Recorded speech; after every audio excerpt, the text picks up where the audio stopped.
대한민국 헌법이 항상 옳았던 것은 아닙니다. 우리 헌법이 부끄럽게도 독재 정권을 수단화 합리화하는 데 악용되기도 했습니다. 발췌개헌, 사사 오입 개헌, 그리고 독재자의 영구 집권을 꿈꾸게 했던 유신헌법, 그리고 국보위를 정당화시킬 수 있었던 오공의 헌법 등이 그러했습니다. 그러나 지금의 헌법은 이러한 부족한 헌법과 달리 국민들의 87년 6월 민주항쟁으로 피로써 쓰고 정립한 자랑스러운 대한민국 헌법입니다. 6월 민주항쟁을 통해서 우리는 대통령 직선제를 쟁취할 수 있었고, 그리고 국정감사가 부활했고, 바로 이곳 헌법재판소가 탄생할 수 있었습니다. 대한민국은 법치국가이고 모든 법의 으뜸은 헌법입니다. 국민 각자 개개인이 의견과 주장이 다를 때 대한민국은 이 방향으로 가라라고 정해놓은 대국민 합의 문서가 바로 헌법입니다. 저는 비법조인이지만 대한민국 헌법을 사랑합니다.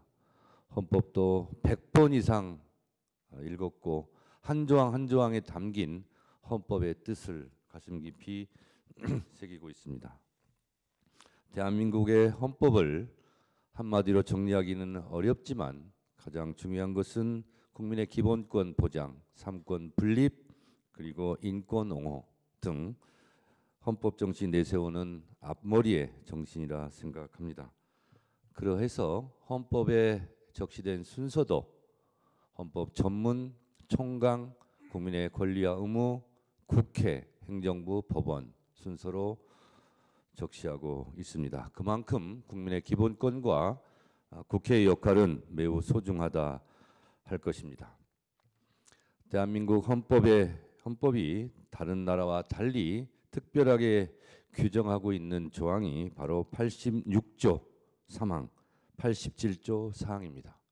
현역 군인은 국무총리가 될 수 없고 현역 군인은 국무위원이 될 수 없다는 조항입니다. 그만큼 우리 헌법은 군부 독재의 아픈 역사를 치유하기 위해서 전 국민이 노력해서 피로 써서 만든 조항들이 헌법 곳곳에 있습니다. 대한민국 헌법 제77조 1항은 전시, 사변, 국가 비상사태가 아니라면 계엄을 선포할 수 없다고 되어 있습니다. 대한민국 헌법 130개 조항 중에서 제 개인적으로 봤을 때 헌법 제11조와 헌법 제84항은 모순 관계에 있습니다. 모든 국민은 법 앞에 평등하다고 했지만 유일하게 대통령은 내란과 외환의 죄를 범하지 아니하고는 형사소추권을 인정하지 않고 있습니다. 그만큼 대통령에게는, 1인에게는 헌법적 특권을 부여하고 있습니다. 그런 헌법적 특권이 있는 대통령이라 할지라도 내란과 외환의 죄를 저질렀을 때에는 헌법 제11조 모든 국민은 법 앞에 평등하다는 정신에 따라 처벌되고 탄핵이 돼야 되는 것은 우리 헌법이 규정한 정신입니다.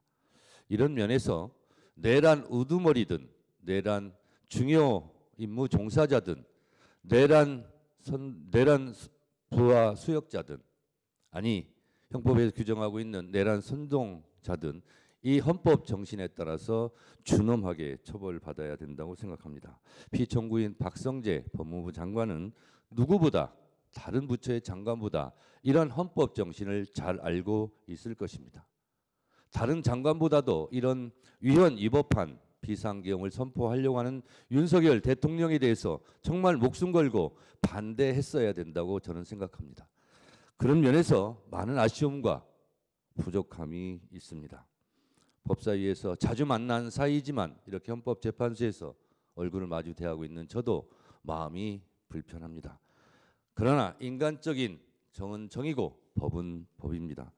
헌법 정신에 따라서 피청구인 박성재 법무부 장관을 파면해 달라고 요청하는 제 마음도 많이 불편합니다. 그러나 내란은 내란이고 또 내란에 직간접적으로 연루되었다면 헌법에 따라서 준엄한 파면이 이루어져야 된다라고 생각합니다. 국회에서의 증언감정법 제4조 1항은 직무상 비밀이라고 하여 자료를 제출을 거부할 수 없다라고 분명하게 법적으로 못 박아놓고 있습니다. 다만 군사, 외교 등에 관한 것은 예외로 그 부처 장관이 성명을 하였을 경우는 예외를 한다고 되어 있습니다.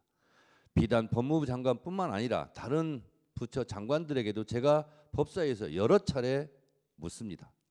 검찰총장 인사청문회 때도 물었습니다. 자료 제출을 하지 않아서 그 본인에 대한 자료가 군사에 관련된 거냐? 아니다. 외교에 관련된 거냐? 아니다. 북한에 관련된 거냐?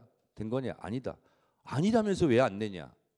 그럴 때마다 이러저런 핑계를 대고 자료 제출에 응하지 않고 있습니다. 이것이 국회의 관행으로 자리 잡고 법률보다 더 위력한 권위를 갖는다면 헌법에서 규정한 국회의 권위는 과연 어디에서 찾을 수 있겠습니까? 그것을 헌법재판소에서 바로잡아 주시기 바랍니다. 저는 국회의원 10여 년 하면서 국회 본회의장에서 국회의장이 의결하지 않고 본회의장을 박차고 나가는 국무위원을 처음 봤습니다.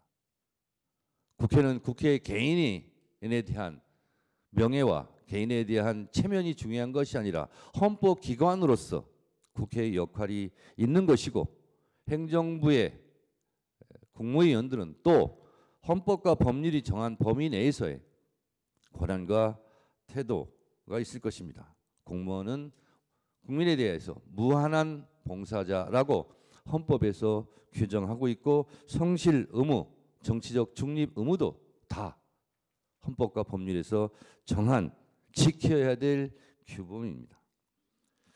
이러한 사실을 명백하게 인지하였을 법무부 장관이 헌법과 법률에 위배되는 그런 행위를 하였을 때 과연 그것을 제지하고 헌법에 맞게 언행을 하라고 판결할 수 있는 곳은 헌법재판소가 유일합니다. 나라가 매우 혼란스럽고 불안과 공포 속에서 하루하루 국민들의 삶이 허리가 꺾여가고 있습니다. 우리 헌법재판관님들께서도 너무나 잘 인지하고 목도하고 계시다시피 헌법재판소로 이곳을 둘러싼 수많은 혼란과 갈등이 존재합니다. 그것이 눈에 보이는 헌법재판소를 둘러싼 갈등만이 있겠습니까?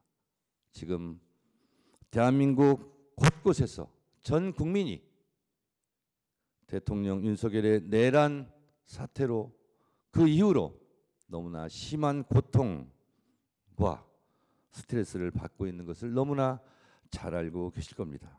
사실 오늘 법무부 장관 박성재 피청구인에 대한 탄핵 심판이지만 온 국민은 내란 우두머리 피의자 윤석열 대통령에 대한 탄핵 심판 선고일이 언제일지 그것이 가장 큰 관심사일 것입니다.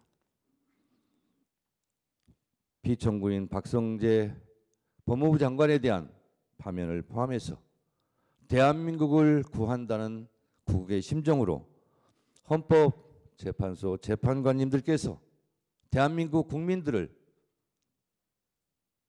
어여삐 여기셔서 하루라도 빨리 탄핵, 대통령에 대한 탄핵 선고기일을 지정해 주실 것을 주제와 관련 없지만 제가 간곡하게 요청드리고 호소드립니다. 대한민국 국민들이 너무 힘듭니다. 재판관님들께서도 그 중압감과 고통에 괴로우시겠지만 더 큰 고통을 안고 하루하루 힘들게 살아가는 국민들을 위해서라도 법무부 장관을 포함한 윤석열 대통령에 대한 탄핵 심판도 서둘러 주실 것을 국민의 한 사람으로서 간곡하게 부탁드립니다. 고맙습니다.